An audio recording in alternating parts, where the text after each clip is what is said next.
Arestado ang 7 ka individual matapos magrambol sa sulod sang baylihan kadungan sang kapistahan sa Barangay Hacienda Conchita, San Dionisio, Iloilo pasado las 11 sang gabi Marso 3. Ginkilala ang 4 nga ginpangdakop nga yara sa legal nga pangidaron nga Sanday alias Boy, alias Charlie, alias Ryan nga pumuluyo sang Barangay Hacienda Conchita kag si alias Arnold nga residente sang sitio 113, Barangay Kudyunan, San Dionisio, Iloilo. Samtang ang 3 naman nga lunsay minor de edad amo Sanday alias Jomel, alias Ayan kag alias Eric nga pumuluyo man sang sitio 113 Barangay Kudyunan. Sa interview sang K5 News FM Sara kay Police Staff Sergeant John Marvin Numos, ang investigador sang San Dionisio Municipal Police Station, ginpahayag sini nga samtang nagasaot si alias Jomel sa sulod sang baylihan, gulpi siya ginsalapay ni alias Arnold. Bangod sini nagkomosyon ang duwa tubtob nga nagbaisay kag nagtinapungulay. Nag-intraman ang ilang mga kaupdanan, tubtob nga nagrambol ang duwa ka grupo sa sulod sang diskuhan. Bangod may mga kapulisan nga nakastandby sa lugar, gilayon nga nagresponder ang mga ini sa diin,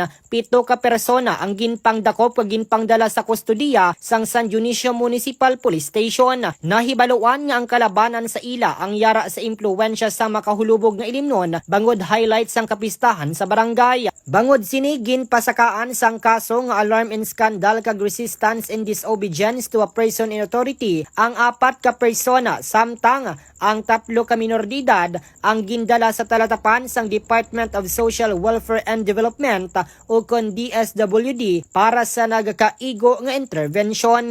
Balita nga gikan diri sa Banwa sang San Dionisio. Ini naman si K5 Reggie Plazuela de Mayo para sa kampiyon nga balita, serbisyo publiko kag kalingawan sa 5th distrito. K5 News FM.